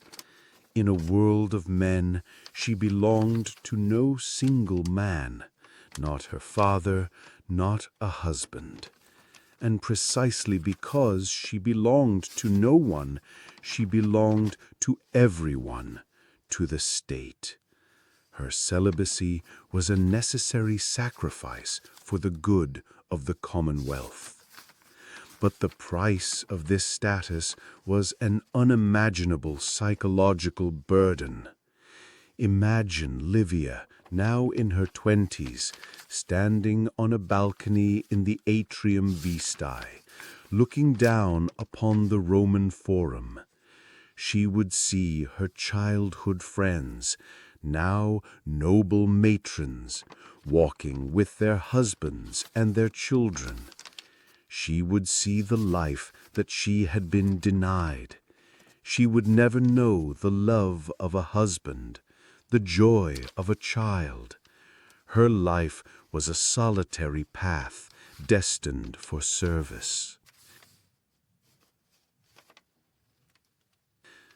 The Stoic philosophy teaches us to accept what we cannot change, to find peace in the performance of our duty. Perhaps Livia, over the years, learned to find fulfillment in her role. She had power. She had respect. She had a family of sisters who shared her fate. But could those things ever truly fill the void of an ordinary life? That is a question only she could answer.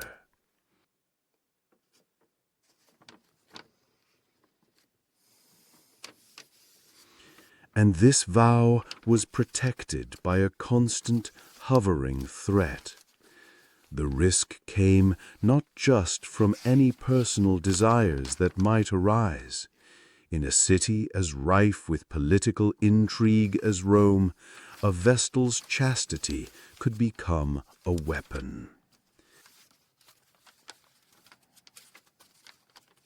Imagine an ambitious senator who wants to destroy a political rival. One of the most effective methods would be to start a rumor that his rival was having an affair with a Vestal Virgin. That accusation, whether true or false, was a bombshell. It attacked not just the man's honor, but the security of the entire state. Public opinion would be inflamed. The gods had been offended. An investigation would be demanded. A Vestal accused of breaking her vow would be brought before a special tribunal, judged by the College of Priests themselves. The evidence was often vague, based on rumors, on testimony extracted from slaves under torture, or on omens interpreted as signs from the gods. If she was found guilty, her fate was sealed, and it was a fate far more terrifying than death on the battlefield.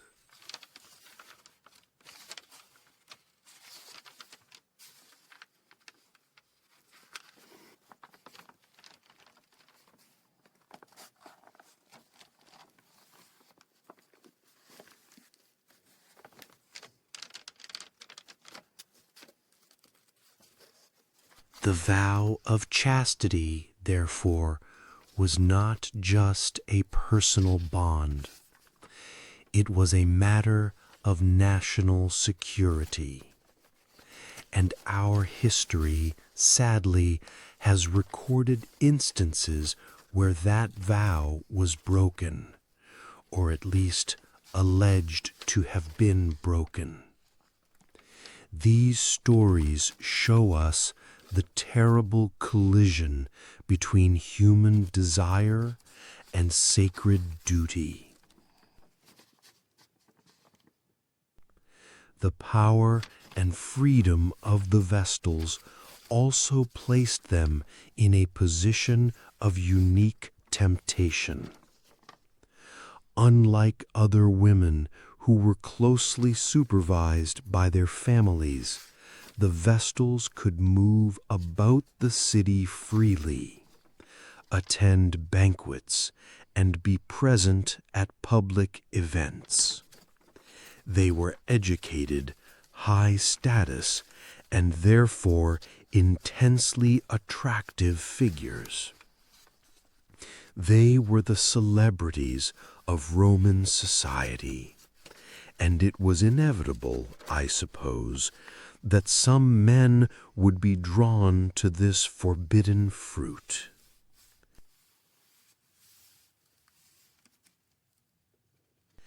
The historian Livy recounts the story of two Vestal Virgins who were condemned in the early days of the Republic. They were accused of having multiple lovers. One of the lovers, a scribe, was tortured and confessed to everything. The scandal shook Rome to its core. Or there is the more tragic story of the three Vestals condemned under the reign of the Emperor Domitian, a man known for his cruelty and his fanatical piety. One of them, Cornelia, who held the high office of the Stallus Maxima, was accused of having an affair with a man of the equestrian class. Many at the time believed the accusation was purely political, a way for Domitian to spread fear and consolidate his own power. Cornelia protested her innocence to the very end, but to no avail.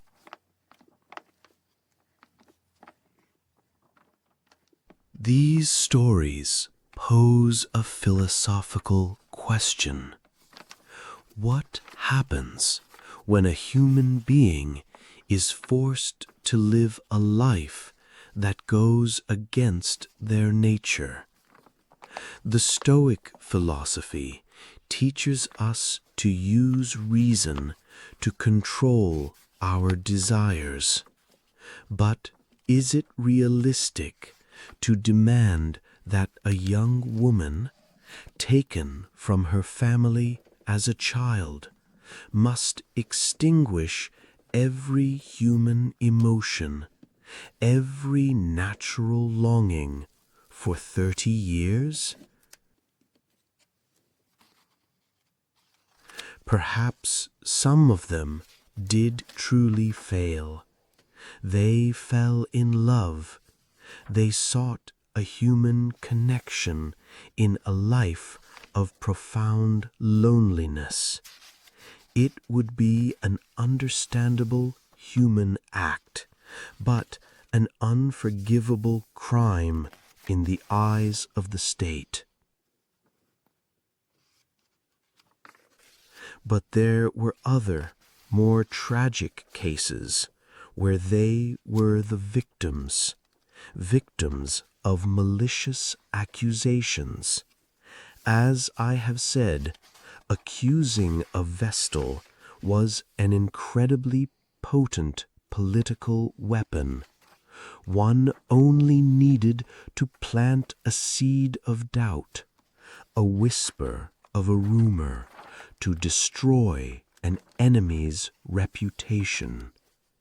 In a trial where evidence was often based on omens and tortured confessions, the truth becomes fragile.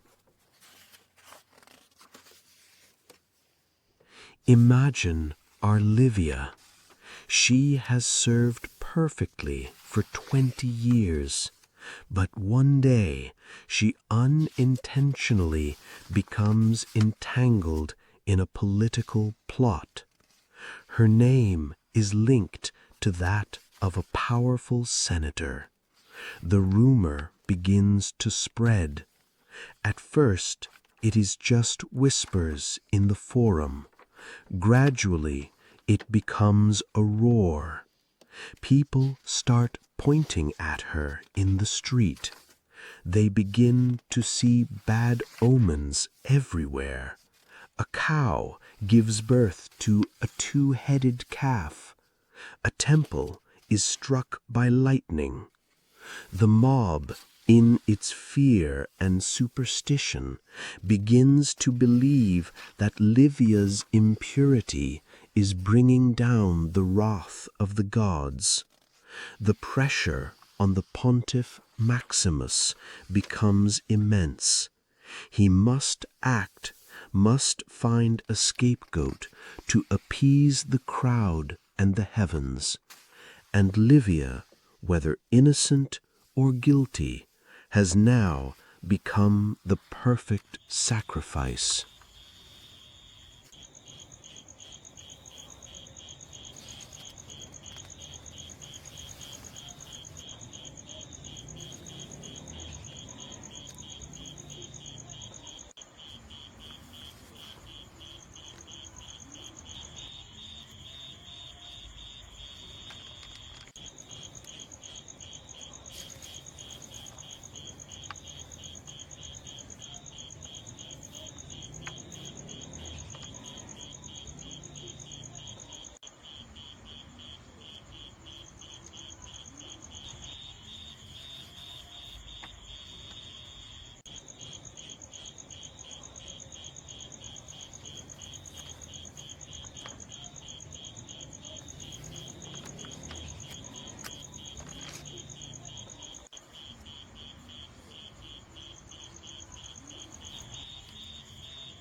And when a Vestal Virgin was found guilty, whether in truth or by accusation, Rome would not hesitate to enact one of the most brutal and chilling punishments in its entire legal code. This punishment was not merely intended to kill a person.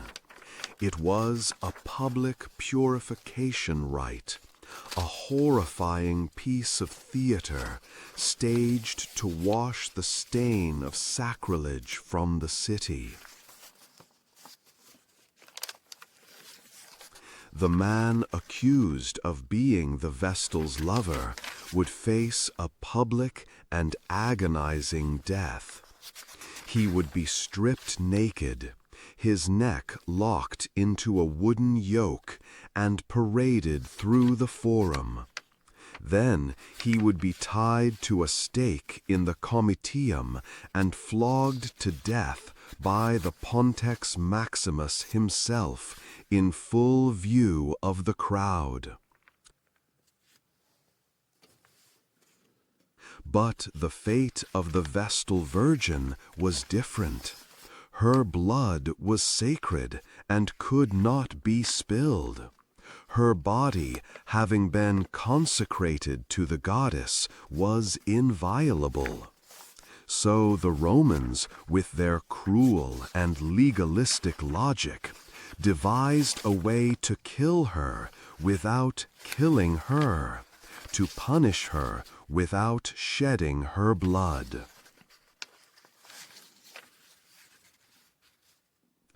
Imagine the day of the execution. Livia, if she were condemned, would be stripped of her headdress and her ornaments.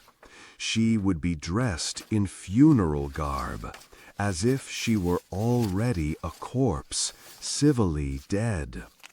She would then be placed in a closed litter, a covered carriage normally used for the sick, and bound within it so that her movements would not profane the streets. The litter was carried through the city streets in a dreadful, silent procession. Silence, that was the most terrifying part. The city, normally a cacophony of noise, would fall utterly quiet. The people would line the streets, not cheering, not jeering, but watching with a silent horror. They did not see this as entertainment.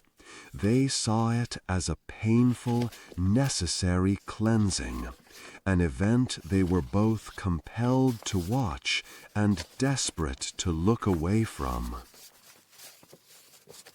The procession would stop at a place called the Campus Sceleratus, the Field of Wickedness, just outside the city walls. There, a small underground chamber had been prepared.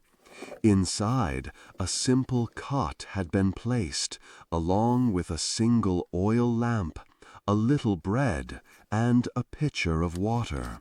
Why? It was a sophisticated legal fiction. By providing these meager supplies, the Roman state was not directly starving her to death.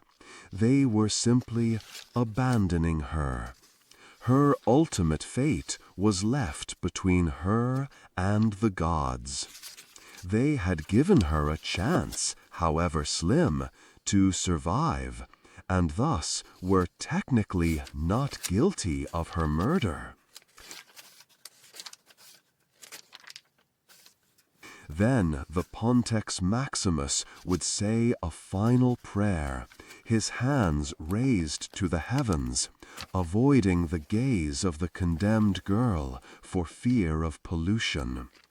Livia would be led down a ladder into the subterranean chamber. Once she was inside, the ladder was pulled up, and the entrance was filled with earth and leveled, as if nothing had ever been there.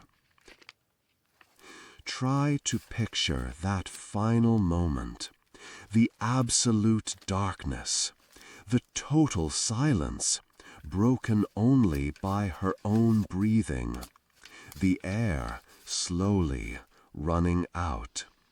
She would die in darkness, in solitude, and in despair. A terrifying death designed not just to punish an individual, but to purge the guilt of an entire city, to restore the sacred balance between Rome and its gods.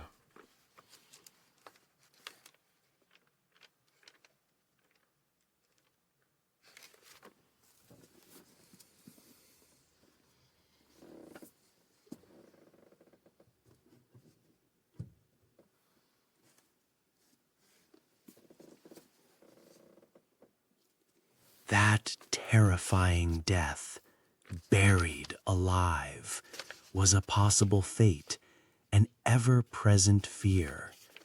But for the vast majority of Vestal Virgins, for those who fulfilled their duties perfectly, a completely different path awaited them at the end of their 30 years of service, a path that led to a form of freedom that few Roman women could ever dream of.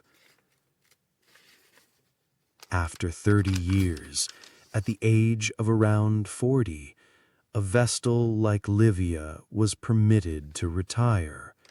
Her ceremony of release, unlike her capture, was a joyous and honorable event.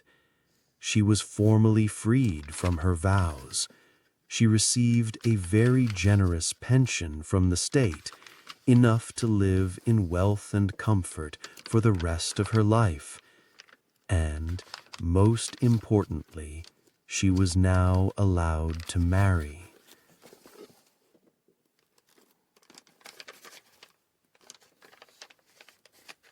Let us pause to reflect on this.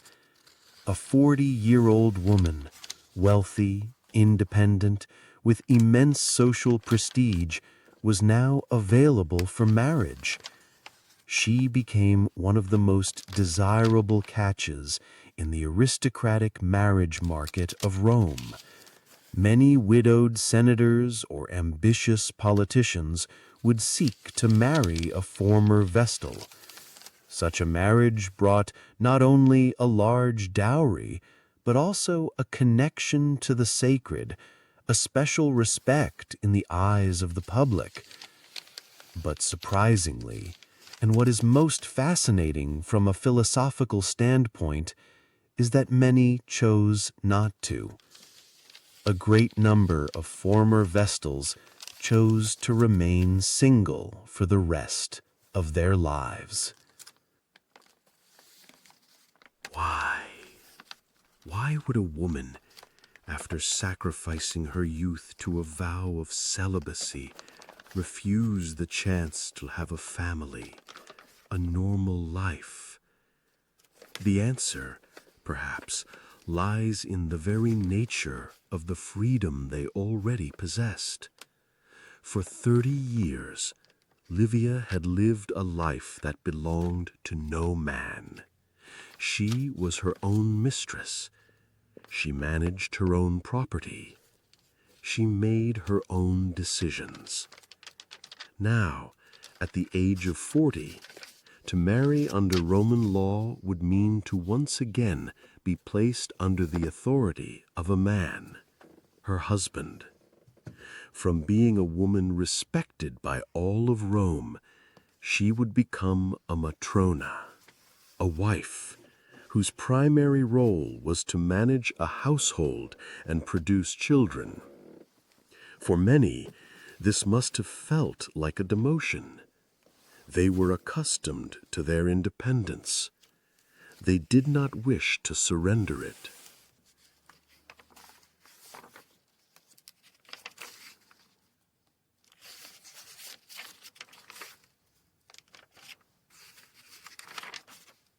It is also possible that after 30 years of living in a world of quiet contemplation, of sacred rituals, and of an all-female community, the atrium vesta, their gilded cage, had also become their safe haven.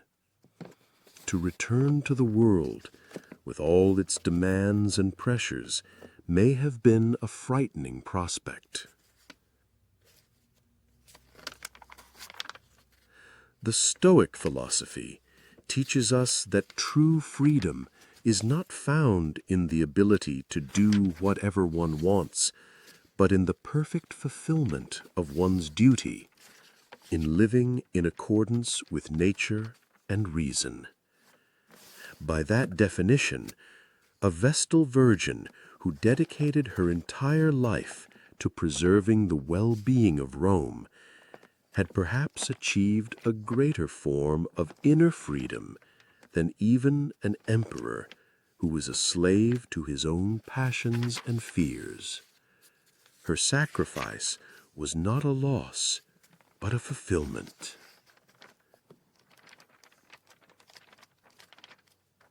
The flame in the temple of Vesta, it is much like the flame of reason that a philosopher must guard within his own soul.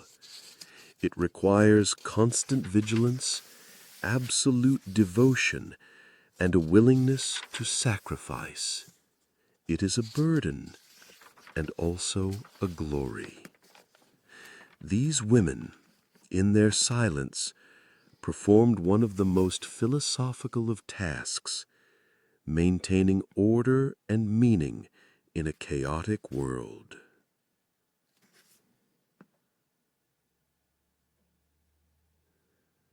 Now, let these thoughts settle. Let the image of the sacred flame, warm and ceaseless, warm your mind.